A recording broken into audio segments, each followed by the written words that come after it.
Good evening, everyone. Welcome to another AFC Summit show. We have a great show for you guys tonight. We also have a division winner. Division winner has been crowned. So we're going to get into that. We're going to get into the Bills Dolphins matchup, the Jets Patriots matchup, and then we're going to get into some playoff predictions. So stay tuned. We have a wonderful show for you guys tonight, right after this.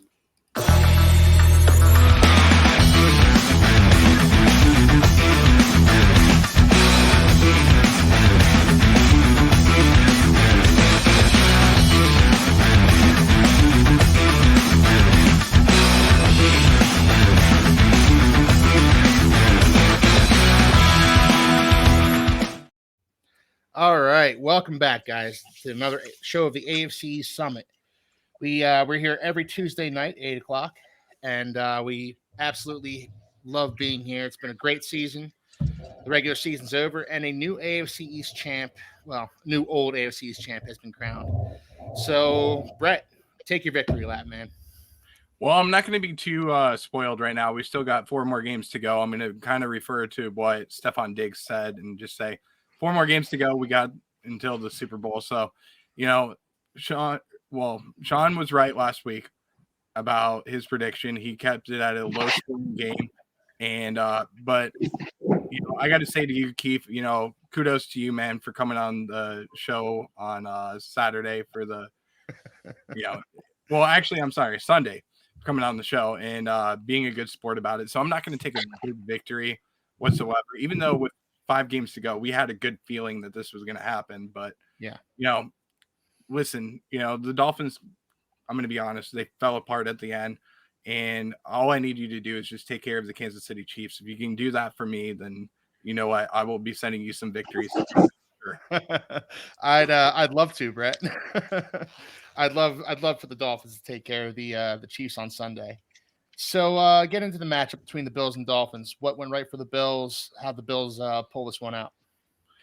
I mean, it really came down to capitalizing on the mistakes that the Dolphins made, and the Dolphins made a few in the second half. They stopped running the ball pretty much. That's what I would say. And if they were able to do that a little bit more, then they should have won this game. But also Tua just seemed like he wasn't taking the perimeter at all in this game. We took away the middle of the field. That's where Tua has his strengths. And then when you take away the middle of the field, he can't throw to the outside. And that's what we did in this game. And I think if you guys had Jalen Waddle, I think it would have been a different aspect. I think Buffalo would have struggled, but the Bills in the first half gave you every opportunity to put points on the board. We turned the ball over way too many times, and we also just couldn't do anything when it came down to driving down the field. And to be honest with you, Keith, it should have been 41 to 14. That's what the score should have been. But Buffalo just made mistakes after mistakes in the first half, and then in the second half they changed their game plan, and it started to work. But I would say that it was a demise of the Dolphins and in the second half, and the Bills got better in the second half, and it was the opposite way in the first half. Would you agree? I would say, first and foremost, Josh Allen was much better in the second half than he was in the first half. Yeah. He was much better at taking what the Dolphins defense was giving him, and that hasn't been a strength of his throughout his career, throughout this season especially. He was always more apt to press the ball down the field, force the ball into windows where he shouldn't have been forcing him into. But in the second half of the Dolphins game, I saw a maturation of Josh Allen that I didn't see in the first half. He was when the Dolphins gave him a check down, he was checking it down and hitting his open receiver. And there were plenty of holes to exploit in that Dolphins secondary. So, look, that game shouldn't have been as close as it was, but credit to the Dolphins for keeping it as close as they did. Tua hasn't proven himself to be a big game quarterback just yet. I'm not ready to give up on Tua, but that's not going. That a performance like that is not going to make the naysayers think otherwise. But congratulations to the Bills. They won the AFC East fair and square. And we'll see what happens in the playoffs. So I'm going to move along to Anthony and Chris. How you guys doing tonight? Doing pretty good. Doing amazing. Nice. So the Jets and Patriots played in a blizzard in Foxborough. What'd you guys think of that game? I'll let you go, Chris. I don't have too much to say about that game. It was a low-scoring snooze fest, but I'm pretty happy that we lost because now we secured the number 3 pick in the 2024 draft. So I'm pretty psyched about that. Okay.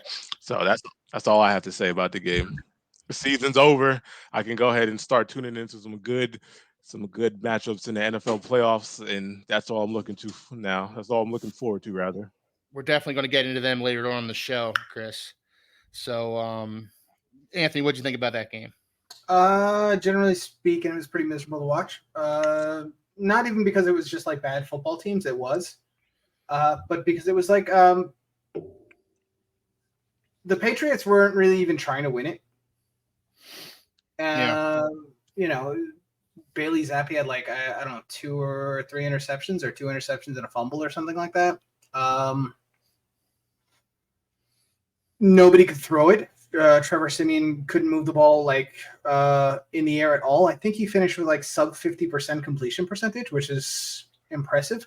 Breece Hall ran the ball 37 times for 178 yards, something to that effect. I mean, it's like I don't get the point of it. What's the point of running Breece Hall 37 times? Yeah. Like it's not like you don't have backup running backs. It's not like you couldn't, alternate their loads, spread it. They were the attempt was to get Breece Hall to 1,000 yards. Like that's what a pathetic like concept of like your game plan. Let's just get Breece Hall to 1,000 yards. That's what we really desperately need to do. That'll salvage our season. We win a game at the end of the season that really wasn't worth anything. We lose a little bit of draft position. Not that I care that much about that. We give up some draft position to our AFC rival, AFC East rival, to go ahead and grab their next quarterback. Not that it'll matter. Their offensive line is Swiss cheese. But, all in all, it was just like Saleh took a victory lap. Yeah. Like that was his Super Bowl, was beating the Patriots for the first time, I think, in like 6 matchups. Like that was it. That's what we have to look forward to. Mr. I have a winning record in the preseason. This is what we have to look forward to, an offseason of this. And I know we're going to get into Jets and Patriots potential offseason plans. I'll get into it later, but like I take no like victory laps. There's no moral victory from beating the Patriots in Foxborough when, ultimately they couldn't move the football. We couldn't move the football. And 8 of our 17 points came with like less than 2 minutes left to go in the game on a 50-yard run. Whatever, man. Yeah, that was, that should almost, games like that you should almost just play all your backups, play all your scrubs. And get the kids some practice, some game reps. I know Breece Hall. I know the competitor in Breece Hall wanted to play, but if Breece Hall tears his ACL again in a game like that, there's going to be hell to pay. Absolutely. What's the point? But yeah, it was what it was. Bryce Huff 2.5 sacks. We're not even going to bring that guy back. All right, we'll get in off-season plans later. But anyway.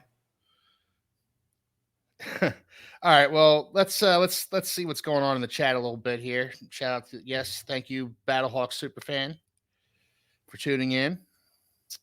And the other two. Yeah, and the other two. Anthony and Chris, man up and get on the Bills bandwagon. I don't no. Yeah. I don't see that happening. That's actually Mad Chatter in the chat. Okay. Yes, the Patriots are not good. We're legendary. We're a dynasty. I don't know who on this show was predicting the Bills were going to miss the playoffs. I know it wasn't me.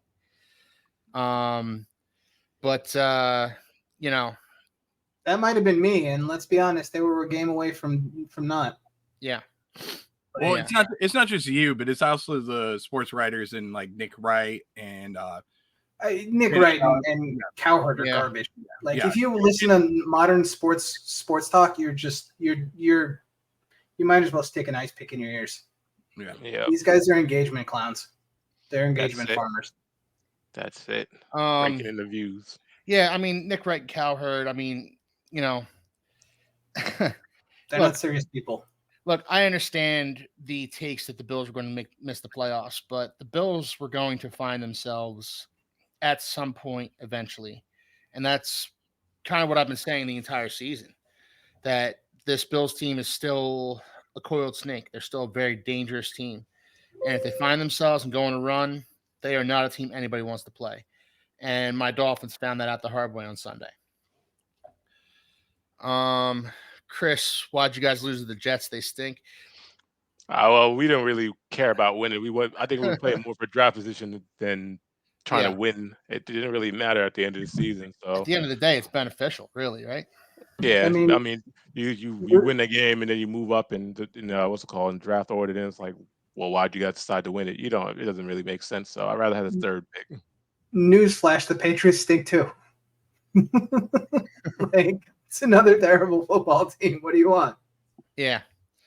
And I mean, I remember at the beginning of the season, we were all talking about our teams. We were all talking our teams up, and I don't think any of us saw the season playing out like this. No. I think we saw, at the very least, the Jets being in the mix. I mean, maybe Anthony did. Anthony would have thought that Well, Aaron Rodgers would tear his Achilles 4 snaps into the game. Yeah, I was definitely, that was me predicting that for sure. Look, Aaron Rodgers' Achilles tendon stays intact, and we're having a completely different discussion right now, I think. For sure.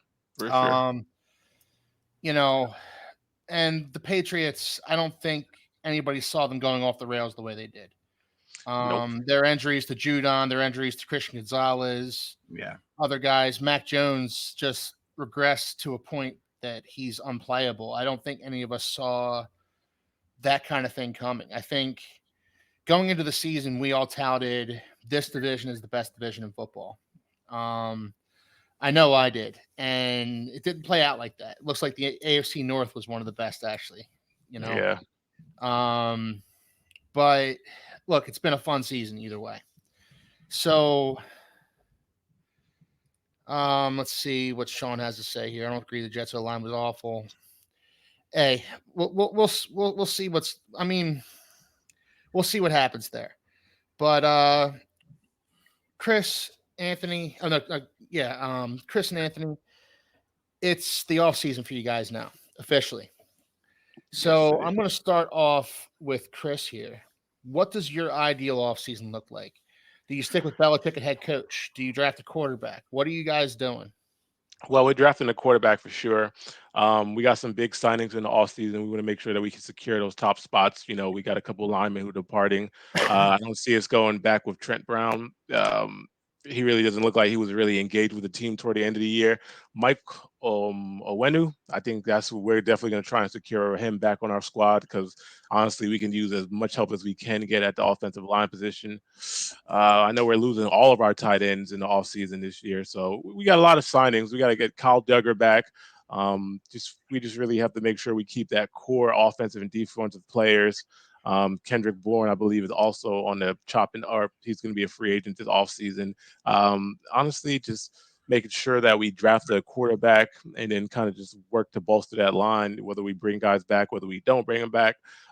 Just looking for good positions, some good moves to help fix that O-line and then probably find some wide receiver help for whichever quarterback we do draft in the NFL in the draft coming up this year. So it's a lot of work going on, a lot of work that needs to be done. I don't think we're one season away from a rebuild like I've been touting all year, but I think we're, especially with the strength of our division, you get a healthy Aaron Rodgers back, and then you got three, playoff teams in the AFC East. So Patriots are going to be at that bottom for a while, just kind of grabbing them draft picks until we can actually rebuild and get the pieces that we need. So I don't really see a rebuild coming until like 2 or 3 years down the line. So just got to play the long game at this point. Just be positive with the pieces we have and play the long game.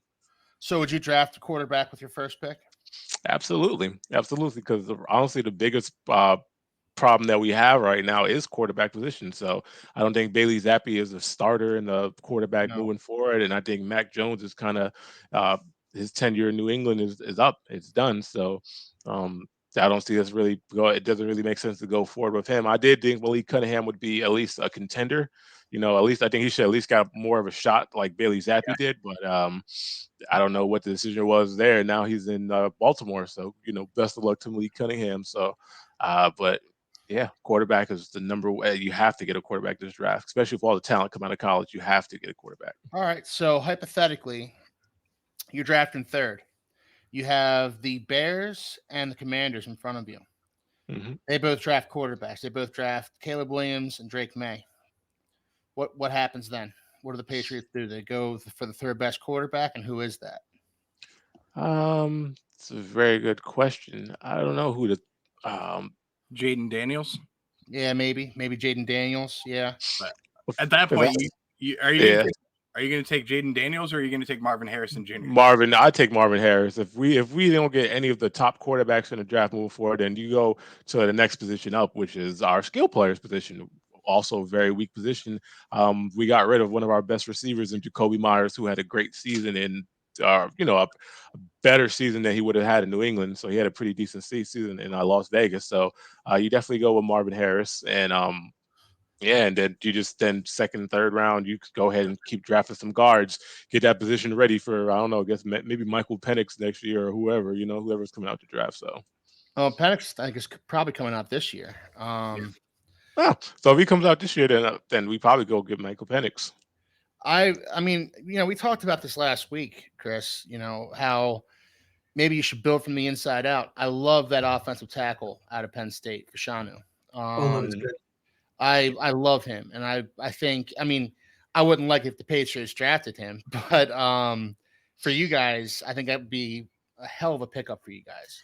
Yeah, I would actually see the Patriots trade down because I could see the Falcons trying to get up to 3 to get Jaden Daniels because they are really just a quarterback away. And I think the Falcons are picking like 7th. And it's entirely possible the Patriots go down to 7 and pick Alt or Fashanu, pick up maybe an extra first rounder for next year, maybe pick up a third rounder this year. And then they've got a little bit more capital to keep rebuilding because while quarterback is certainly your biggest problem, it's not your only one. And quarterback right now is not the thing that's stopping you from being a contender to not being a contender.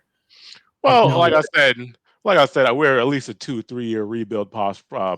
So you want to start with ideally, probably like I said, with the talent coming out of college, you want to start with ideally your most problem area and just not throw away like, well, we can't look at like, well, we're not a contender, so let's go let some of the talent go, and then you get some generational talent like C.J. Stroud come out the draft and you missed it and you skipped on him, just like all the quarterbacks before. You skipped on Jalen Hurts, you skipped on Lamar Jackson. How many times are we going to keep skipping over these great quarterbacks and going for these subpar guys? We know that we need a quarterback at this point.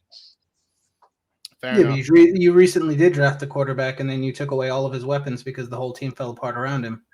Like at some point, you have to recognize that you're not a quarterback away anymore. You're not Tom Brady. He's not walking through that door and bring Rob Gronkowski with him. I mean, any quarterback that you have right now, I would at this point. I don't know if their relationships what people would like it to be. It's not pretty, but if your limiting factor, if your quarterback situation is so bad, you're going to be at the top of the draft again next year anyway. Very true. So you might as well start with the real problem areas, and that is right now your offensive line and your pass catchers. And this draft has offensive linemen and pass catchers. Yeah. You can grab Malik Neighbors. You can grab Roma Dunze. You can grab what's the other kid from Texas? I forget his name. Anyway, you can grab any of those pass catchers. You could take Brock Bowers if you really wanted to. I was just about to mention him. I was going to say, listen, the Patriots' way would be to take Brock Bowers and make that happen. It's something. But I would Olu or Alt or Fuaga, the guy from Oregon State, are guys that I would target on the line. Those are 3 that can help you rebuild in a hurry. All right. Well, go ahead, Chris. I was going to say it's going to be very interesting regardless because you never know how these teams end up choosing their draft picks at the end of the day. Picks that look obvious to me, like, oh man, I'll definitely go get this guy, end up being someone that just slips down in the draft. So it's going to be very interesting to see at the end of the day. The organization has to make a decision moving forward on where they think is going to be most beneficial for the future of our franchise. So Well, I know I go quarterback. We're certainly going to get into more and more of the off season as the off season, Get gets closer. closer and closer. But all right, Anthony, same question. What does your ideal off season look like? My ideal off season versus the off season I'm going to get is going to be a huge chasm. We're going to keep all of our coaches, every single one of them, even the offensive line coach who is absolutely horrific, Keith Carter. So we're already starting off on a bad foot. My feeling at this point is that they're going to let Becton walk. They're going to let Bryce Huff walk. Which again would be two mistakes in my opinion. Even keeping the offensive line coach who coached probably one of the worst offensive lines I've ever watched as a Jets fan. Not talent wise, but like actual coordination wise, like missed assignments, blown assignments, letting blitzers go free. Horrific offensive line coordination this year.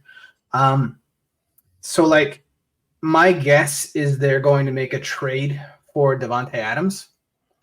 Thinking they're probably going to get him relatively cheap because the Raiders are on a full rebuild and Davante still has a relatively large contract. I think he's owed $20 million next year, and the year after that it's like 28. Well, Garrett Wilson changed numbers too. What's that? Garrett Wilson changed his number to 5. So yeah, I don't know, whatever that means. I don't really care. It could be symbolic. I don't know. It could be maybe they're opening 7 up again for him. I don't know, or 17 up for him. It is what it is. But I expect that they're going to trade for Davante Adams. I don't know what's gonna cost them. I'm expecting it's not going to be much more than like a 4 for a 32-year-old quarterback on a huge contract. I think that the next play is going to be to draft an offensive lineman. The problem is this last win cost them draft position. I think they would have been like 6 or 7. If they would have lost, they'd have stayed at 6 or 7. But with the win, they got knocked down to 10. And it's entirely possible both Alt and Fashanu are gone at that point. The next best tackle on the board is probably Fuaga, who's a right tackle, which means that you still have a huge hole at left tackle. I don't know if they're going to bring back Laken Tomlinson, but he's been terrible. So that's going to be a bit of an issue. AVT's coming off of his second season-ending injury in a row, so that's not promising either. We're losing our best speed edge rusher, Bryce Huff, so we have to hope that McDonald steps up. We're missing our second-round pick, so that's not optimal. If we trade a 4th for Davante Adams, also not optimal because that gives us a first-round pick, a third-round pick, and then nothing, I guess, until like the 6th round. I don't think we have our 5th this year. So, yeah, I don't know, man. It's not that it's bleak because obviously we have Aaron Rodgers coming back, but this is not the way I would have designed going into this offseason. It's not good. Ideally, offensive line in the draft. Ideally, address wide receiver, pass catcher on the outside. We're fine at tight end. Linebackers are fine. Secondary is fine. Like every other position is stacked with relatively young players, but we just need to get weapons around Aaron Rodgers. Okay. That's what the ideal offseason looks like. Okay, fair enough. All right, we're going to move on to the coaching carousel. So a few guys have been fired already. This happens every year. Black Monday, right?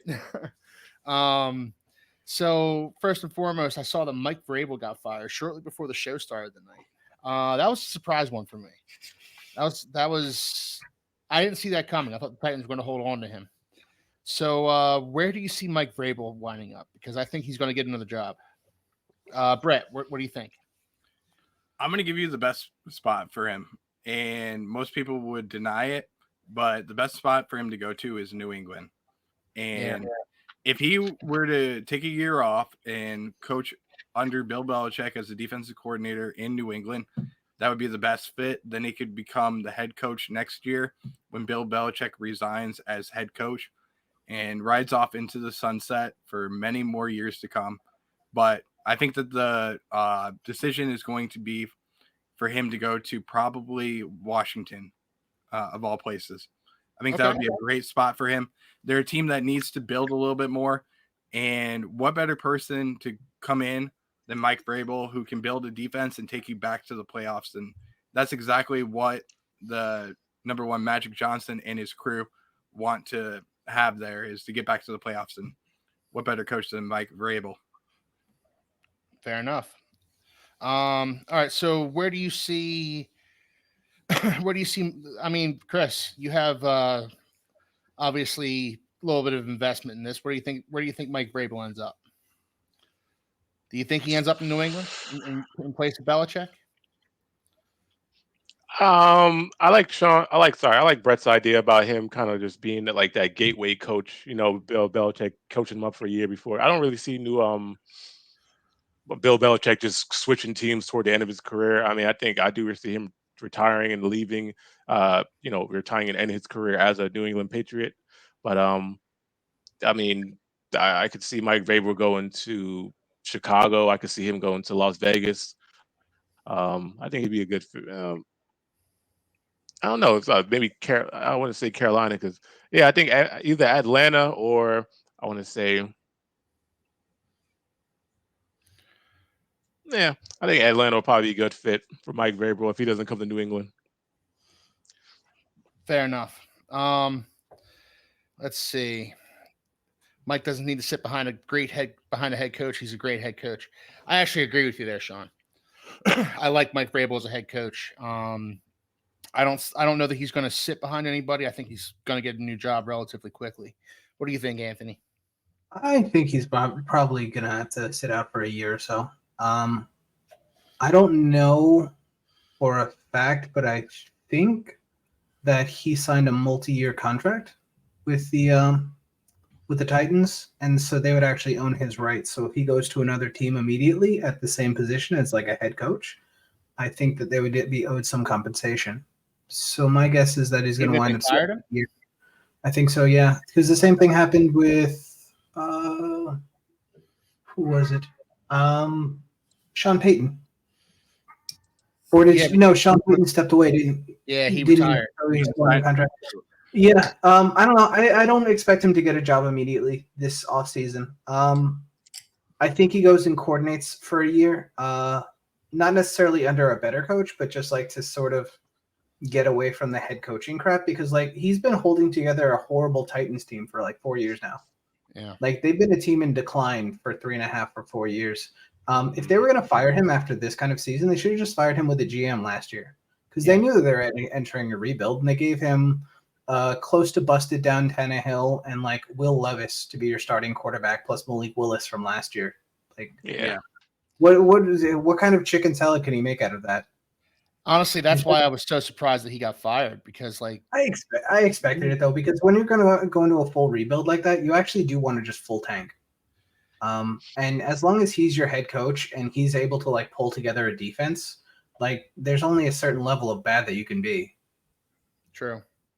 So like I don't know what the Titans are going to look like ultimately. But I expect he's going to find a nice cushy job, at least as a coordinator, for a year or two, and then get back into the head coaching like carousel. Okay. All right. Well, Atlanta fired Arthur Smith. Who do we see coaching the Falcons next season? They've been linked to Eric Bieniemy. Eric Bieniemy. Okay. They've been linked to interviewing Eric Bieniemy, and he's another offensive coach similar to Arthur Smith. I think that team is ready to go. I didn't like the fact that they fired Arthur Smith at all. Because if you look at the team that he took over 2 years ago and the team that he took over now, or the team that it's 2021, so it was his third season. They're completely like the team he took over was a disaster. Mm-hmm. Like it had like a broken down Julio Jones. It had like the last legs of Matt Ryan. Like it had an absolute disaster of an offensive line. They couldn't run the football. Like it was a bet. Like his number one running back that year was Cordarrelle Patterson, who was already like 30 years old. Yeah. Like, that was a terrible football team that he took over. And yeah, they haven't won more games, but like if you look at that roster head to tails, it's a better roster than it was. It's a better team, and team players have developed. I know that Kyle Pitts hasn't done that much, but like Kyle Pitts is still getting 1 trillion targets. It's not his fault that like the quarterback can't hit anything. Yeah. I felt like if any of the coaches deserved anything like one more year to play or to try to coach the team up, it would have been Arthur Smith, because now any coach that goes there, it doesn't take much at this point when you have Drake London, Kyle Pitts, Bijan Robinson, Tyler Algier, a good offensive line, and a good defense, because I think they were like 15th last year in the NFL in defense. Doesn't take much at that point to like get a team from 7 to 12 wins in that division with that much talent, having like just a mild upgrade at quarterback. And Eric Bieniemy is the kind of guy that made Sam Howell look fantastic by the middle of the season. Yeah. What do you think, Brett? So my prediction is going to be Ben Johnson or Todd Monken. And I think both of them would be great fits there. Okay. Number one, both were on great playoff teams. And number one, the turnaround of the Detroit Lions, that would be great to have him in Atlanta. And then for Todd Monken, I mean, what he's done with Lamar Jackson this season, even though the touchdowns has not been spectacular, he's turned that offense into big playmakers, and I think that he would be a great fit there. Okay. Chris, what are you thinking? I don't really have too much of an opinion on the Falcons and who's going to go there. Fair enough. I want Mike Vrabel to go. I want Mike Vrabel to go anywhere besides New England, because I want Bill Belichick to stay there. So I say send Mike Vrabel over there. Okay. Another coaching job that I know we're all intrigued about. The Chargers. Is Jim Harbaugh going to leave college after winning a national championship last night and go to the Los Angeles Chargers? Brett, you're saying no. No, he's not. I think he's going to stay with Michigan. This is the alma mater. The Chargers, let's just be honest, guys. They are a team that they shit the bed when it comes to, the big moments.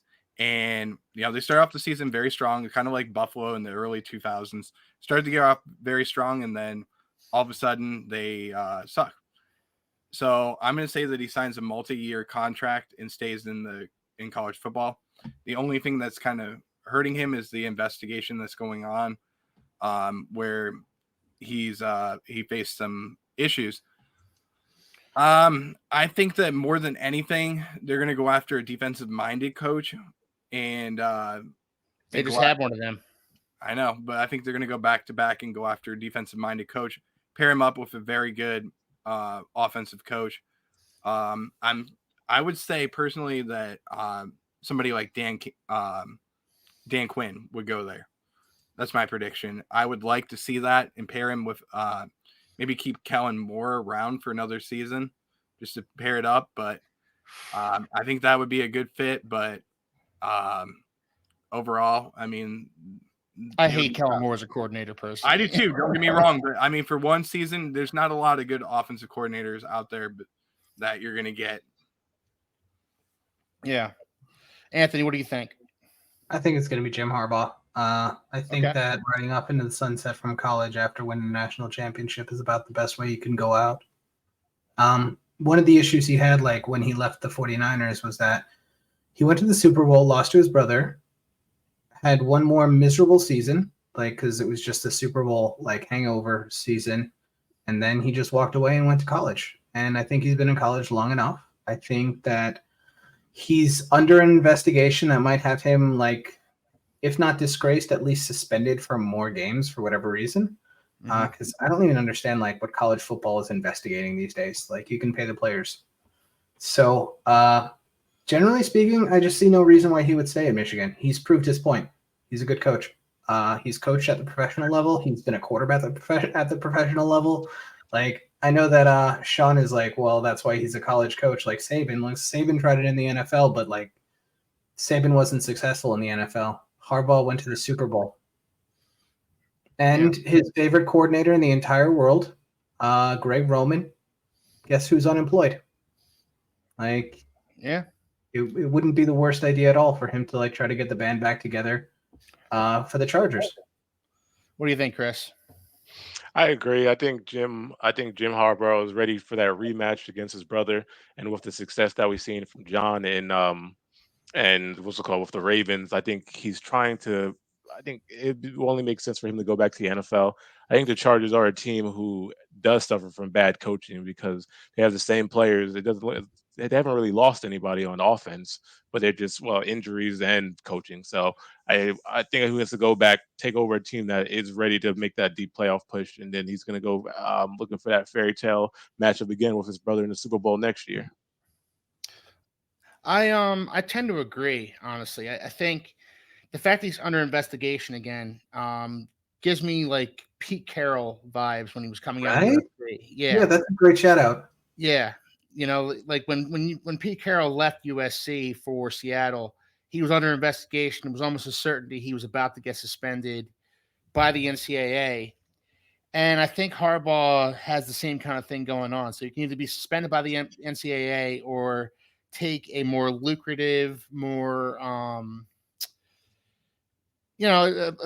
better job in the NFL. He has a ready-made franchise quarterback there already.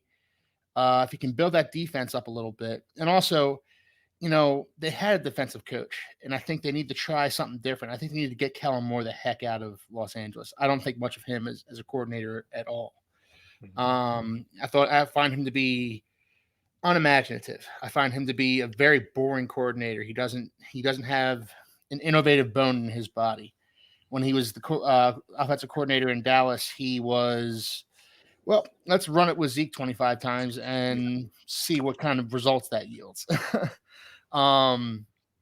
So I think Jim Harbaugh is going to go to the NFL. I thought maybe Chicago would have been the best spot for him. But it looks like Chicago's hanging on to Matt Eberflus. So,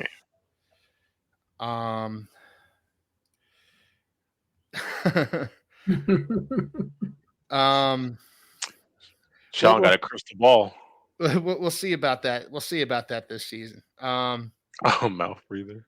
Yeah, I think he's talking about Kellen Moore. Yeah, he is. I don't like Kellen Moore at all. But Herbert isn't that good. I don't think we know how good Herbert is or is not right now, but I think he's shown that he can be a good quarterback. I think he's shown flashes of what he can be. I don't think we've seen his final form just yet. His last 2 years, like a year ago, you almost have to take away his stats because he got his ribs caved in like week 1 or something like that, and he spent the entire season like basically trying not to like get hammered. And then this year, he's had the biggest problem is that like, what is it, week 1 or week 2 or week 3, Mike Williams went down, so he basically just had Keenan Allen plus Quentin Johnston, who dropped everything. Austin Eckler, who's always hurt. He's like the oldest 29-year-old running back in the NFL, and that's saying something. Yeah, like, and he regressed mightily. To retool. They really desperately need to retool on offense, and I think Jim Harbaugh is just the guy to bring him there. What's up? I think Jim Harbaugh is just the guy to help them do that. I agree. That team is ready to go. All right, so there's other open coaching positions right now, but I just wanted to hit the major ones, the big ones. Let's get into the biggest one. What's that? You missed the biggest one in Vegas. Is that the biggest one? Well, it's the betting odds capital of the world, so you got to put them into play. All right. All right. So who do we think is going to be coaching the Raiders then? Let me go first. Anthony. Okay. Antonio Pierce. Okay. Antonio Pierce. I think they're going to interview him. I think I think they have to go back to Antonio Pierce. He motivated that roster. He motivated that locker room. I think he's been set up for failure. I think he's a great coach. And I think he got a huge dead cat bounce from like how much they hated Josh McDaniel to the team playing up with him. I still think they're under talented, but like, if he can get them to play, then let them play. Yeah.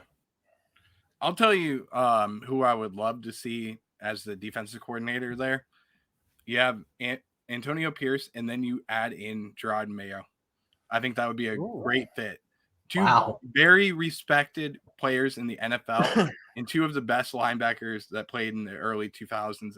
I mean, putting them together and the defensive minds that you would have would be incredible. And then for the Patriots, they can go after Mike Vrabel, and that could be where they stand. So we'll see what Antonio Pierce does, but I think that would be a very good fit for him.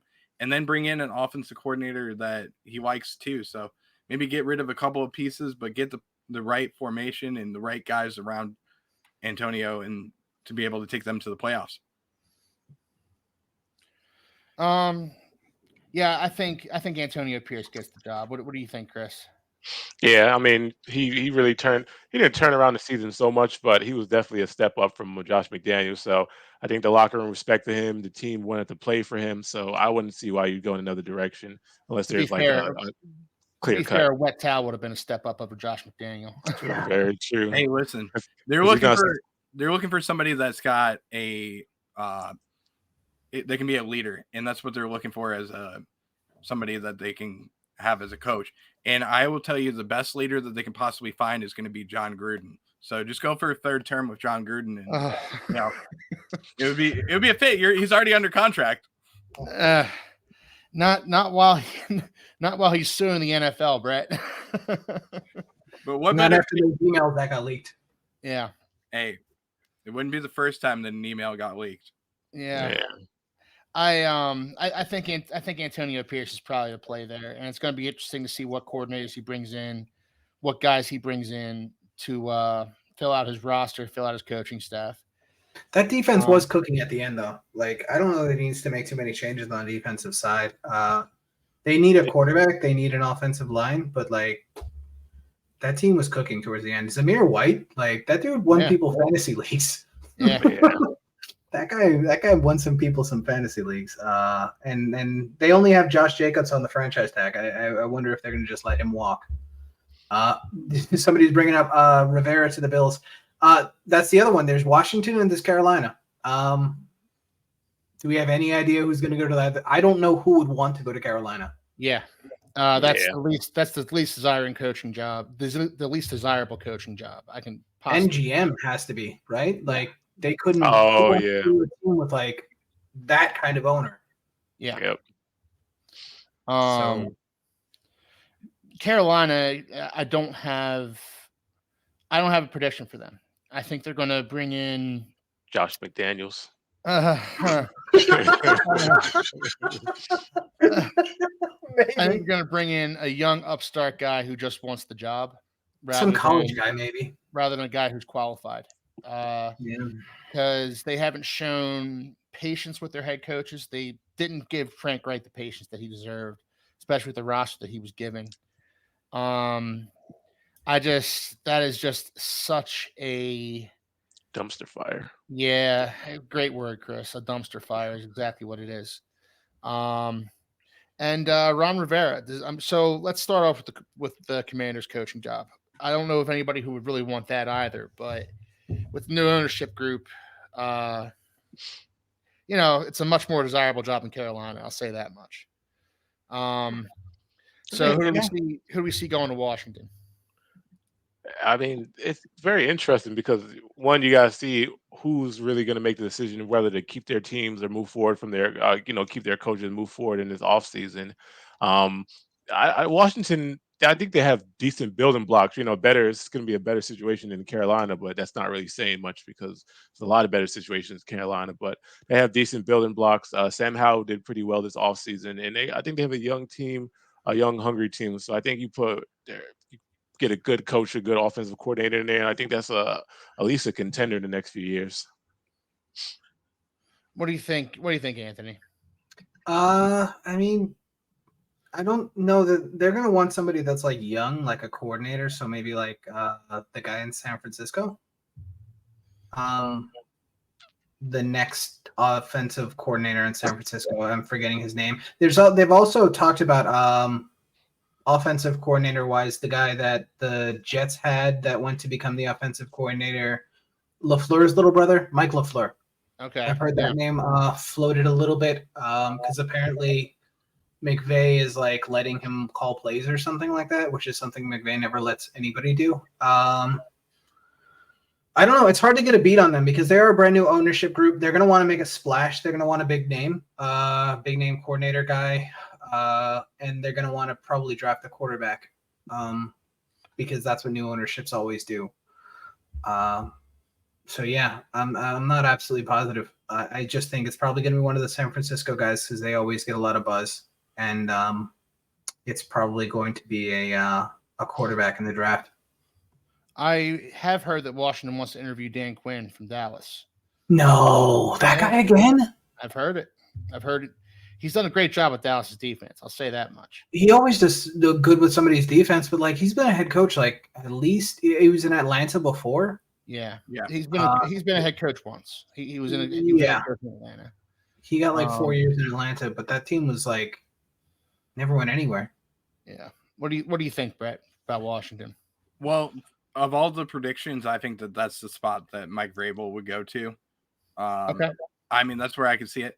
And then for the Carolina Panthers, I see them going after Bobby Slowick, the offensive coordinator from the Texans. I think that he would be a great fit there.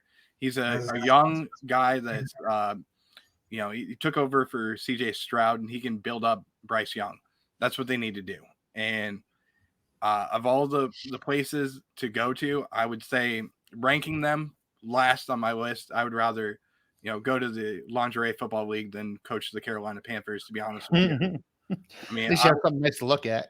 I can't see my wife's over here, so I mean, you said it, so I'll make sure that I spread the word to your wife. If you're Ben Johnson or you're Bobby Slowick, why would you go to a team that is going to hamstring you? Because you can get millions and millions of dollars, and you're going to get fired in 2 to 3 years. Yeah, but you might not get another job again. Who's going to hire Frank Reich to be a head coach again? What's his name? Went straight back to college. The kind of stink that you get at Carolina, it might not be worth the money in the long term. I'm just going to say this: Frank Reich made millions and millions of dollars. He did, and so did the other one. They're still paying both of them. Matt Rule. He's getting money from Indianapolis, and he's getting money from Carolina. So absolutely. I mean, and he's never going to get paid like that ever again. I think he's getting $12 million a year right now for the next 4 or 5 years. So yeah, I'll take that money anytime. I mean, you could have a cocaine habit. I'm just saying. I'm not spreading Kids don't do drugs.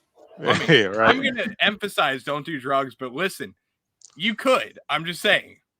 Let's get a little banner at the bottom that says we don't, we don't support the use of that. But I think not support the use of cocaine or any other illicit substances.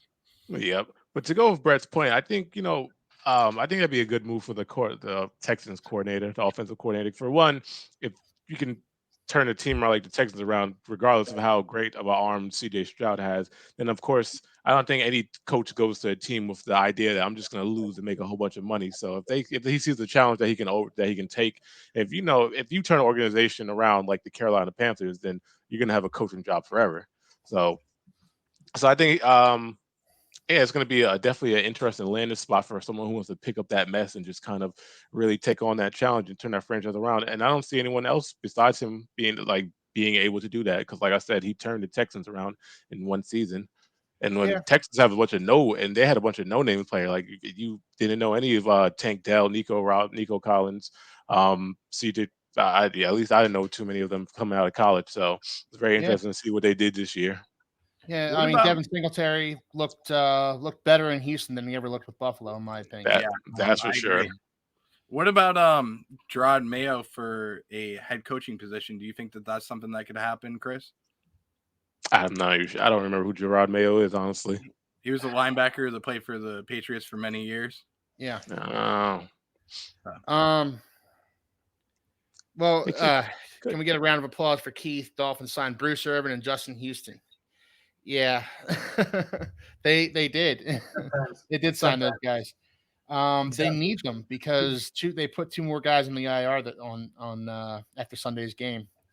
So the Dolphins are hurting right now. Speaking of which, let's get into this week's playoff matchups, shall we? All right. All right. So starting Saturday, 4:30, we have the Cleveland Browns at the Houston Texans. I will start off with you, Chris. What are your thoughts on this game? That's a really tough one because Houston Texans, like we said, they have such a like an explosive offense. I mean, even last week, first first play out the gate for the Texans was a 70, I think it was 78-yard touchdown to Nico Collins. So it's like they have big playability. But the Cleveland Browns defense is nothing to laugh at. And then plus with Joe Flacco looking like a young Joe Flacco, Flacco rather. Well, Flacco. Anyway, looking like a young Joe Flacco is like he's really turned that offense around as well. I mean, he's got them. It looks like a well-oiled machine, and just with that defense and with the offense firing on all cylinders, that's going to be a tough game. Ultimately, I think Cleveland's going to take that first round win. All right, Brett, what are your thoughts? Well, I'm going to say this. I mean, it comes down to Joe Flacco, and I don't know who in the right mind went into the nursing home and pulled Joe Flacco out of that nursing home, brought him into a time traveling machine, brought him back to the 2010 Joe Flacco that he once was, and made him into one of the better quarterbacks in the league right now. This game's going to come down to whether, number one, Flacco can make the big plays, which I think he will, and can CJ Stroud live up to the big moment? And if he can, I see the Texans winning this game, but they're going up against one of the better defenses in the NFL, and you're going to have Myles Garrett that's going after you every single play, and we'll see what happens. But this is going to be a great matchup. Can't wait to see it, and it's one that could be a very high scoring game. Mm-hmm. So you avoided giving me a prediction, though, Brett. I will say this. I'm going to take Houston at home. Okay. I think that they'll take care of business. I mean, I'm surprised they won the AFC South. But, let me say this too. Who would have expected Houston to be the AFC South champion? I mean, Certainly not me. nobody. I think that I predicted them to have like 2 or 3 wins this season with DeMeco Ryans, and the turnaround that he's created with this franchise is incredible. So I can't believe it, and I'm going to take them to win another playoff game and break the hearts of Cleveland. What do you think, Anthony? I think Cleveland was 11-6 this year because they benched their entire starting unit in the last game of the year against the Pittsburgh Steelers in an attempt to get the Bills out of the playoffs. So I think that Cleveland is probably one of the best teams in the NFL right now. They're, besides the Ravens, the scariest team in the AFC to me. So I take the Cleveland Browns to win on the road against the Houston Texans. I agree. I think they have one of the best defenses in the NFL, if not the best defense in the NFL right now. And their defense is night and day when Denzel Ward is in there playing. And I don't know why a cornerback means that much to a defense, but he does. And Denzel Ward makes that defense a scary defense to go against. I mean, you have Myles Garrett, guys like that, but this Cleveland defense is going to, in my estimation, make CJ Stroud look like the rookie that he is. So I'm taking Cleveland as well. Moving along, we have let's just skip this one. No, we have the Dolphins traveling to Kansas City in temperatures that can best be described as frigid. I think game temperature is going to be about 5 degrees in Kansas City on Sunday. So, Brett, I will start with you. What are your thoughts on this game? I think that Mike McDaniel would wish that it was colder. That's pretty much how I feel about it. Listen, the Dolphins had a heartbreaker this week against the Buffalo Bills. While I do think that they're going to play a lot better this week than they did last week, I don't see them winning this game. I think that with all that they've gone through, that their season is about over. They put so much emotion into last week and trying to win the AFC East. I think it's just going to take a toll on them. And I think the Kansas City rest of their starters, they're going to be a little bit more healthy. And don't get me wrong, Kansas City's defense has been pretty good. And I think Steve Spagnuolo is going to find ways to draw up some blitzes on Tua. And I think that that's going to be the reason why the Kansas City Chiefs win this game. So, and the other thing is your linebackers are hurt. So yeah, you're going to you're gonna have issues all the way across the board, and you have a lot of injuries too. Hill isn't completely healthy right now. You got Waddle and Moser that are question marks. You don't really know who's going to have the ball thrown to him. So we'll see what happens. But I hope that you guys can get healthy. But that's my biggest wish for you guys. But I think this is going to be a one and done for them in the playoffs. And the only reason I'm saying this, Keith, that I wish that they would get healthy is because I respect you as a man, because you came on the show and did that. I'm not Dolphins fan whatsoever, but I respect you and I want to see your team healthy so that you can have a playoff win. You deserve I appreciate that, Brett. I told Mike earlier on in the week I was going to go on the show, win, lose, or draw. So if the Dolphins had won, I'd been on the show as well. If they lost, it was only the right thing to do. Sean brings up a good point. Prayers up to the family of the Bills fan that lost his life to a Fins fan by a gunshot wound. Yes, it happened after the game on Sunday night. So football's never that deep. Prayers to that Bills fan. Prayers to his family. It's just a terrible thing that happened. So Anthony, what do you think about this Bills, this Dolphins Chiefs game on Sunday? As bad as the Chiefs have been this year, I think the Dolphins are just too banged up right now. There's just too many holes in the roster on both sides. Jalen Waddle it means too much for you offensively for you to be able to like put up that many points. Despite the fact that I think Kansas City is not good, it's going to be hard to get pressure on Mahomes. Yeah, give him enough time, and he's going to be able to carve anybody up. So I do think that in a relatively low-scoring game for these two teams, maybe 17-13, I think the Kansas City Chiefs are going to win this. Chris? Well, like my other co-host, I also believe that the Dolphins' ability to take this game away is going to rely on the health of their players. I mean, if they're able to get a somewhat healthy Tyreek Hill and get Jalen Waddle in there along with Mostert, then if they can have those three, then I think they have a good chance of taking away this game from the Chiefs. As cold as the temperature is going to be, it's also going to be colder than it's going to be. What's it called? MVS's hands are going to be a lot colder because he has hands of stone. So with their wide receiver core, with their running back situation, well, Isaiah Pacheco is going to always be a threat for big runs. He just runs so powerful, like I said, all season. But with their wide receiver core, they can only rely on Rashee Rice and Travis Kelce. So with that, it's just, I don't think they're able to withstand the Dolphins' defense because they still have, a pretty decent defense. So I think the Dolphins still win away from the Chiefs this one and move on to the second round. And then if they're able to do that, and then their team's able to get healthier and rest a little bit more, then they should be able to make a deep playoff push. I appreciate the kind words, Chris. Yeah, no, I don't have a lot of hope for this game, but they still have a chance. They still have a fighting chance to win this game. They need to establish the run. They need to run the ball better than they did against Buffalo. And this Chiefs defense is the reason the Chiefs are in the playoffs right now. It's certainly not their offense. But I think ultimately betting against Patrick Mahomes in January is a foolish thing to do. So I will begrudgingly take the Chiefs in this one.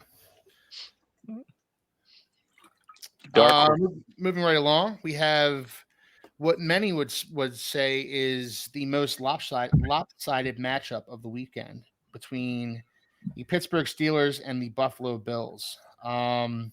Pittsburgh all day, baby. All right, well, Chris, I'll start with you then, man. What do you how do you see this game going? Obviously, I see the Bills kicking Pittsburgh's butt. I mean, they shouldn't have. The defense dragged them kicking and screaming into the playoffs this year. TJ Watt's going to be out as well, so it's just. I mean, that's the biggest deciding factor for that Steelers defense. So without their lead, the main man leading the charge, their offense is, I mean, subpar. Who do they have? Mason Rudolph's under center right now. Yeah. He looks like he's moving the ball a little bit better than Mitchell Trubisky and Kenny Pickett anyway. So, I mean, I don't think it's going to just be a blowout and a one-sided butt kicking, but I definitely see the Bills walking away with a W on this one especially if no one can really help pressure Josh Allen and get him out the pocket. So the loss to TJ Watt was a big loss to that Steelers defense.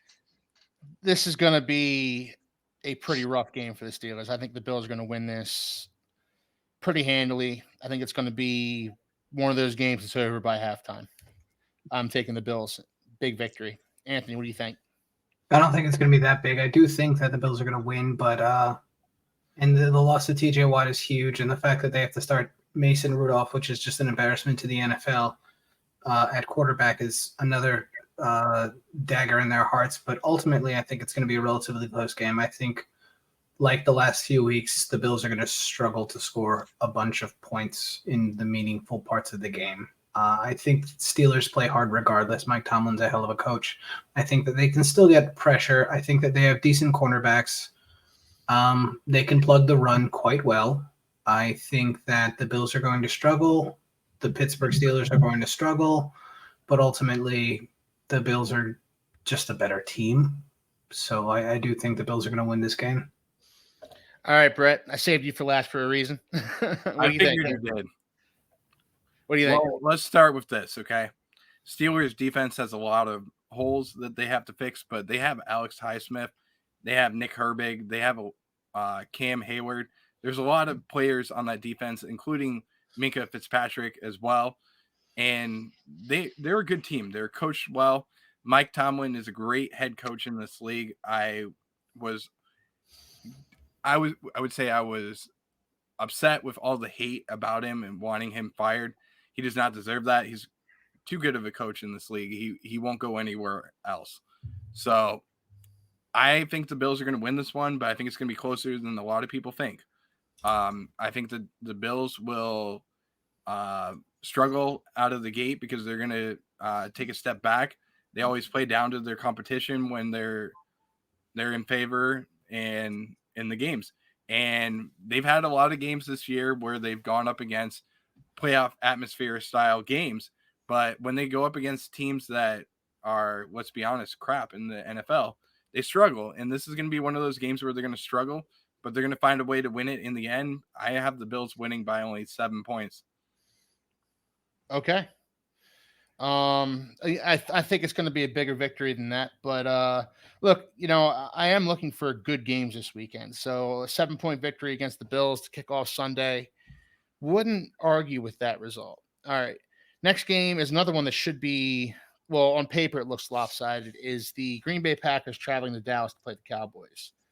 Anthony, what are your thoughts on this one? I think the Cowboys are one of the best teams in football. I think the Packers looked good against the Bears last week. But ultimately, they're still a very young team with a very young quarterback. And I think the Cowboys are poised to make a very long playoff run. So I'm going to have the Cowboys up probably by 2 scores, maybe 10 points. Okay. Brett, what do you think? I think that Jordan Love is going to struggle in this game. I think that the Cowboys are going to have their starters pulled by the end of the third quarter, to be honest with you. Jeez. Yeah, I think this is going to be an embarrassing game. Mike McCarthy going back, number one, to play against his former team. And it's in AT&T Stadium. That's the other thing.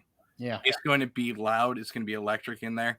And Dak Prescott is determined to take this team deep in the playoffs and get a Super Bowl win. So I'm taking Dallas by a lot. I'm going to say by more than 28 points. Ooh, wow. Okay. All right. Chris, what do you think? 28 points. That's kind of hard. That's tough right there. I mean, I don't think the Packers are going to do that bad. I mean, Jordan Love has been, he's been heating up over the past few weeks, and he's a young quarterback, so I think that's where he's going to struggle, especially against one of the premier defenses in the NFL. So I do see the Cowboys ultimately taking a win. It's now or never for them. I know they've been talking about Dak Prescott and his inability to win and take the team to the playoffs, and the Cowboys always losing. You hear about it every year. So I think the Cowboys are posed for a deep playoff run. It's going to be at least I want to say a 2-point victory, but I don't know about double digit score like 28 points. That's kind of rough. But I do see, like, at the end of the day, I see the Cowboys taking the Packers out. I can see a blowout. I think 28 points is a lot, especially for the playoffs. That's Man. that's a bold statement there, Brett. But I do think it's going to be a relatively easy game for the Cowboys. I see them taking the Packers out. I think the Cowboys are going to meet up with San Francisco for the NFC Championship this year. I just see that. I see that coming. All right, this one's an intriguing game. We have the Rams at the Lions, 8 o'clock on Sunday night. Controversy. This is going to be one of the better games of the weekend, in my estimation. Yeah. The Rams are playing some good football right now. The Lions are also playing some decent football right now. This is a tough game to predict. I don't know. I wouldn't call it super tough because All one. right, well, you start us off. Then you better get it right this week. All right. So this one, I think the Rams are gonna walk away with the win. Only reason I say the Rams are gonna walk away with the win because one, they have Matthew Stafford under center, who we can see he's able to make the big throws, he's able to make the big plays, but also they have to assert like the rise of Kyren Williams this year. And with the Lions' inability to really play defense, I think that's going to come back to hurt them this year. Yeah. So with Kyren Williams, he's going to gash the team open. I think Puka Nacua, Cooper Kupp's always a threat to get big, but Puka Nacua on the opposite side of Cooper Kupp, I think Matthew Stafford's going to make the big play. I think they're going to take the Lions out this year. So I think it's going to be an upset alert. I know a lot of people are wishing the Lions are going to win because of how good their season's been and how they turned around from previous years. But I think Jared Goff, I don't think he's going to be able to take out the Rams this year. So we'll see. All right, Brett, what do you think, man? I think Chris is high. Okay. All right. I'm just Explain. kidding. I'm totally kidding. Okay. That was a good prediction. Maybe you never. On what? From the expert. Listen, I mean that stuff that I talked about earlier that you get for $12 million contracts, it could be on.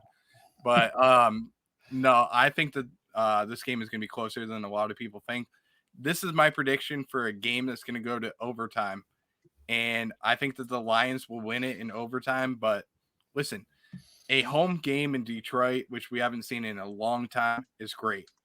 And I mean, the return of Matthew Stafford and Jared Goff is going to be incredible. So both guys that are going to be on playoff teams that are good, and it's going to be a high-profile offense game. We'll see who wins, but I have the Detroit Lions winning this one. Just by a couple points. I think it's going to be by 3 points, and it's going to come down to a kick at the end of the game. All right. Anthony, what do you think? I think that it's going to be the Rams. Okay. I think the Rams are a sneaky, gritty team. Yeah.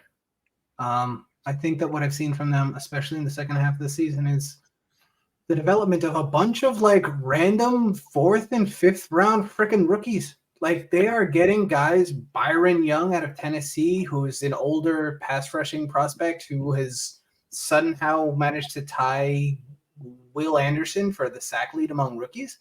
Kobe Turner, another relatively older prospect, 3-tech, basically plays the same position as Aaron Donald, or 5-tech. 7.5 sacks out of that guy. Aaron Donald, still peak Aaron Donald.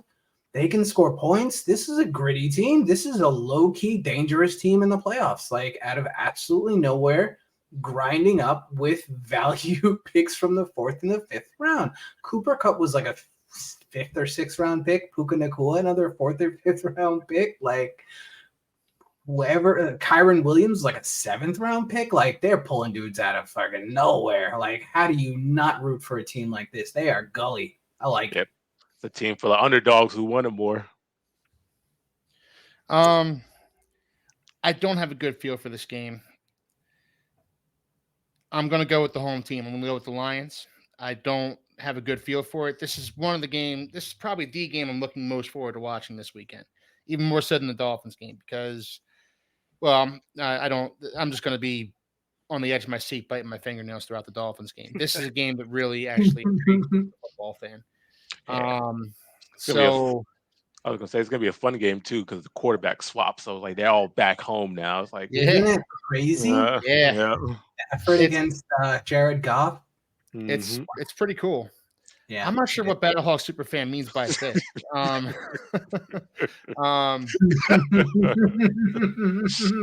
Brett, could you translate for us? Hey, I don't do drugs. I mean, Neither do I. It's just snow. Tell us more about it. So it's Hey, cold alright. in Chicago. Our final Brett's game. got his Scarface pile in front of him.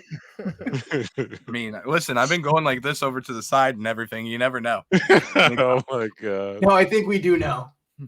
Our final game of Super Wild Card Weekend is the Philadelphia Eagles visiting Tampa Bay. These two teams played on Monday night earlier on in the season, so very similar, similar type of game. What are our thoughts on this one, Anthony? I'll start with you. We were talking months ago about the plucky Baker Mayfield. Yeah, Plucky. The plucky Baker, but somehow they're in the playoffs. Like, how is this a thing? And they're not only on the playoffs, but like Philly's collapsing. yeah. Like high key, they were like, they switched defensive coordinators to Matt Patricia. Like that was some kind of upgrade, and they're somehow worse. Like, wow.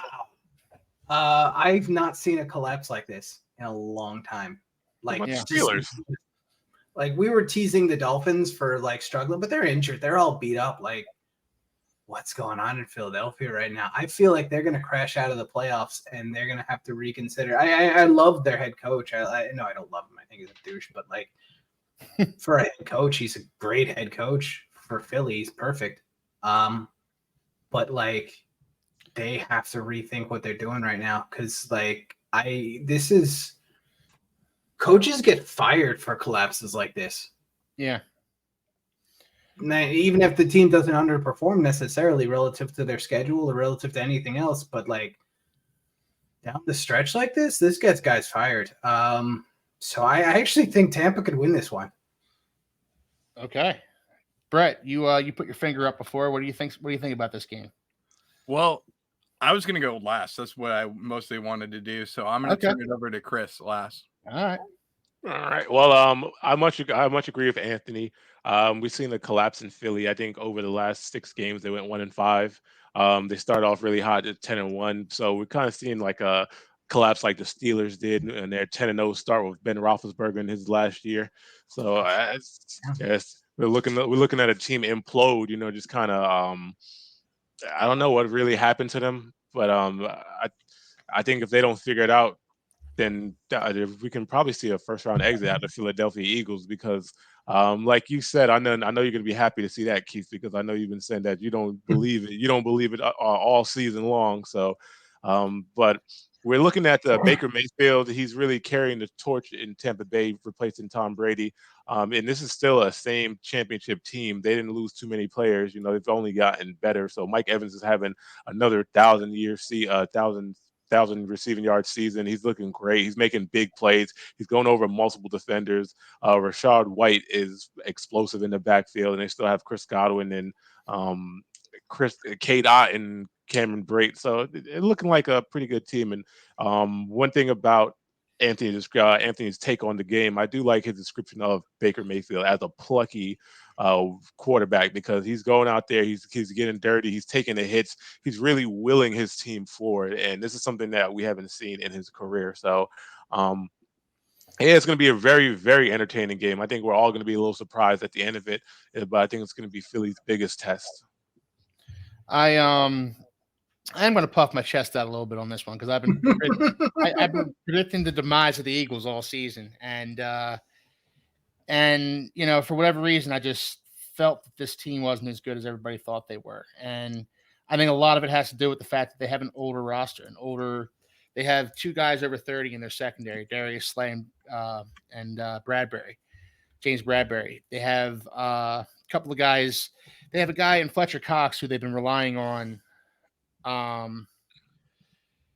The guy in Fletcher Cox who they've been relying on to play the majority of their defensive tackle snaps, who's well over 30. They have a guy in Brandon Graham who's been playing big snaps. Their offensive line, they have future first ballot Hall of Famers, but this is just an older team, and older teams don't normally hold up over the long haul in a season. So I've been predicting the Eagles' demise all season, but I'm predicting an Eagles victory on Monday night. I think the Eagles are going to beat the Bucs. I don't think much of the Bucs as a team. Baker Mayfield is plucky, but Baker Mayfield in a win or go home scenario on Sunday put up 9 points against the Carolina Panthers. That's plucky Baker Mayfield. But He's they lucky did win. He did. He's lucky the defense came to play. I think the Eagles are gonna. I don't know. I don't even know what the line is on this game, but I think the Eagles are gonna win. Yeah, I'm in agreement with you, Keith. I think that this game is going to come down to the Eagles winning it. Listen, they've been one of the worst teams over the last 5 weeks, and this has been one of the worst things. You're 10-1. You have the number 1 seed locked up, and this is a team that has completely lost themselves. And I think that they're going to find themselves. They have a head coach in Nick Sirianni, who's one of the best in the league. He's got to get this offense figured out, and he's got to get the turnovers with Jalen Hurts figured out too. And I think this is a game where they can bounce back. They're traveling down to Tampa Bay. I know the weather is going to be freaking cold down here, which only makes it better. So the high temperature is going to be in the 60s for the game. So the horror, Brett. Yeah, Well, right. it seems like That sounds terrible. Well, I'm saying it's cold for Tampa Bay. Okay. Yeah. Everyone's going to be absolutely shivering. Yeah, a cold day in Tampa is nothing like a cold day in Philly. Oh, Yeah. trust me. But I don't think Baker Mayfield's going to be ready for what the Eagles are going to do, and I think that they're going to unleash Shaq Leonard a little bit more, and that's going to be the biggest difference. So I don't have a upset here, but I think the only one that we can see as an upset is going to be I totally forgot which one it was now, but I did predict an upset earlier in the games, but I can't remember which one it is off the top of my head. I've lost my train of thought. Sorry. Probably the you took the Lions over the Rams, right, Brett? No, I did not. I took the Rams over the Lions, so that was your upset. No, I took the Lions to win. That's not really an upset. I think the biggest upset would probably be, I want to say Miami over Kansas City. I think the Steelers would be the biggest upset. Yeah, Steelers over the Bills would be the biggest upset, but I don't think any of us took that. No. All right, so we've gone through the wild card round. It's going to be a fun weekend. Super wild card weekend is always one of the second best weekend of the year, in my opinion, next to the divisional weekend. But so moving on, the regular season's over. We still have we still have a few minutes left to go here. So let's go through some NFL awards. All right. NFL MVP. Who you guys got? Brett, what do you think?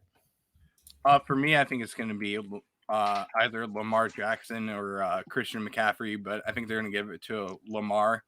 I don't think he deserves it, to be honest with you. I think that it should go to either Josh Allen or Christian McCaffrey, but that's just the way that the NFL is. They want to go with a quarterback that has done the best football over the last couple of weeks, and that's what Lamar has done. So, and listen, Josh Allen leads the league with touchdowns. He's had a better season than Cam Newton had when he won the MVP award a few years ago. But, both valid points for Christian McCaffrey and for Lamar Jackson, but I think it goes to Lamar. Anthony? I think it's gonna be Lamar. I hear the Christian McCaffrey stuff, and that's just because nobody wants to give it to Brock Purdy. But this isn't even like Christian McCaffrey's best season. Like, he's had thousand seasons before on worse teams. Ultimately, the MVP ends up always being like about team success. As much as they want to divorce it from that, it's never usually the singular best player on a football team.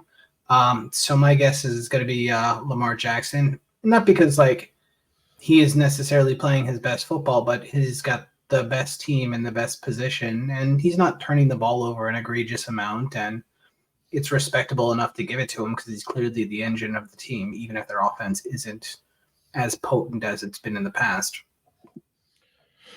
Chris? I'm going to go with Lamarckable as well because just one, you've seen tremendous growth from Lamar Jackson in previous years. They had the they said he wasn't a quarterback, he wasn't a pocket passer, and we've seen a lot of that change this year. He's not running the ball as much, but he's still a big threat. In some of the games he's won, I think he's probably taken more games over 500 and more than some of the teams that are in the playoffs right now. So him, especially the question was always in doubt whether or not they was going to make a deep playoff push rather. But I think he's kind of answered that question, especially with that win over the Dolphins and the 49ers. I think he's poised to go to the Super Bowl this year, and I just think he's grown so much from the previous seasons that we've seen him. So yeah, Lamar without a doubt. This is a weird season, in my opinion. I don't know that anybody's run away with it. So I think they'll just give it to Lamar by default because he's number one team in the AFC. But I think an argument could be made for Josh Allen, like you said, Brett. I think an argument could be made for McCaffrey. An argument could have been made for Tyreek up until the last 3 weeks. But ultimately, I think it's going to be Lamar. I don't know that he's necessarily deserving, but I don't know that anybody, again, has run away with it this year. So it's going to be interesting to see who wins it. Next, I'm going to do Coach of the Year. Who do you guys see as the Coach of the Year? Chris, I'll start with you. John Harbaugh. John Harbaugh? Mm-hmm. All right. Brett? Dan Campbell. Anthony? Sean McVay. I'm going with somebody different. I'm going with D'Amico Ryans. I'm going with D'Amico Ryans. I love what he did for the Texans this season. Brought them a division title, and nobody saw that coming going into the season, especially with a rookie quarterback and all that. For sure. Yeah. So next, Offensive Player of the Year. Do we have any thoughts on this one, Anthony? McCaffrey, because it's always the best player that's not the quarterback, so it's got to be him, I think. Brett? McCaffrey. Yeah. I think McCaffrey too. Chris? I'm going Tyreek Hill. Tyreek Hill. Okay. I think if Hill had come closer to the record, that if he had come closer to the record, but he fell like 200 yards shy of it. So I think if he would have come closer to the record, then I think he would have stood a good chance of winning it. But I'm going to have to go with McCaffrey as well. And finally, Defensive Player of the Year. Who are we thinking? I'm going to go with my man who didn't have the season that he could have had because of injury. We'll go with number 6 on the Patriots, Christian Gonzalez. I'll let you go, Anthony. To be honest with you, I was thinking maybe it's going to be TJ Watt. Yeah. I mean, I could see TJ Watt. I'll let Keith go. I'm going to go with Michael Parsons. I think Michael Parsons had a hell of a season. He fell off a little bit in the middle of the season there, but I think Michael Parsons was an engine on this Cowboys defense. And this is another one. This is another award where nobody's really running away with it. You know, an argument I suppose could be made for DeRon Bland on the Cowboys. Yeah, that's what I was going to say. Yeah, he's the other one I was thinking, but like TJ's got 19 sacks. Yeah. And 4 forced fumbles. DeRon Bland has been incredible, but like TJ is just he's a Watt. Yeah. He's the man. Like I said earlier in the show, he basically single-handedly dragged the Steelers into the playoffs by him on the back of the defense, and that he spearheaded. Mm-hmm. So you can't take away what TJ has done this season. So I definitely give it to TJ. Of course, I'm always going to be biased and have a spot in my heart for the Patriots, but TJ is undoubtedly one of the better defensive players this season. Well, I'm going to give it to another guy in Myles Garrett, who has been one of the better defensive ends this season. He's been dominant so far, and he did a wonderful job, and he's pretty much the focal point of this Browns defense. So I'm going to give it to him. Even though he had a couple less sacks this season, he's just been a focal point. But I will say another guy that really does deserve more credit than he's getting and should have some at least Defensive Player of the Year votes is Derek Brown.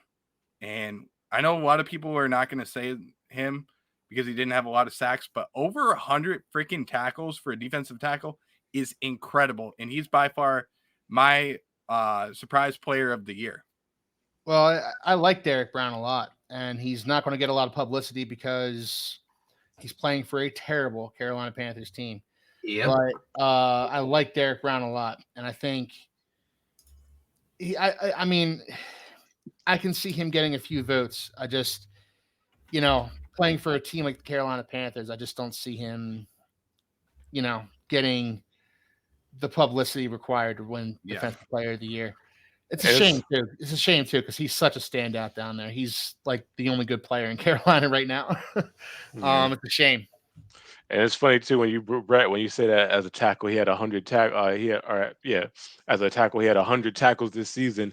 Now, how much can you attribute to that to him? How much can you attribute that to him being really good, or to the fact that the defense never got off the field during their games? Good point, Chris. I mean, I'm going to say 100 and maybe 2 of the 103 tackles that he had were contributed to his defense sucking. But yeah. No, it's a good point. It's valid. But yeah, I get what you're saying, Brett. So yeah, he definitely had to carry the weight.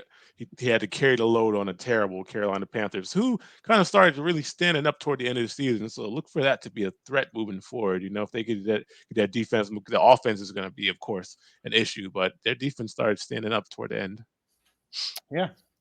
All right, well, guys, we're getting down to it. It's about to hit the hour and a half mark right now. So, I think we're gonna call it from here. So, look, if you like what you saw tonight and you're new, please like and subscribe. And we come at you with this show every Tuesday night at 8:00. So we'll look forward to bringing you the show next week. Hopefully, the Dolphins are still alive and kicking, but I suspect they won't be. I think the Bills will be. I don't know if the Dolphins will be. So, any final thoughts here, Anthony? No, I'm just I'm in jet heaven in draft prep. Okay. Where I belong. I'm looking forward to some wild card football, of course. This is going to be very fun to watch. I want to see what the Texans do this year. I'm hoping they don't do like they did against the Colts last week and go to their backup running back on the most crucial down in football and drop a pass on 4th and 1. So it's going to be the Colts did that. Sorry. So, but yeah, it's going to be very interesting football moving forward. I'm ready for it, and I know everyone who's tuning in to watch, we're going to be covering it. All the news, everything that's going on. So, I'm excited. It's a bittersweet moment because the season's winding down, but this is also the best part of the time of the year. So, yeah. All right, Brett. So for me, I mean, listen, it's wild card weekend for a reason, and there's going to be somebody that's going to pull out a Joker card, and they're going to surprise people.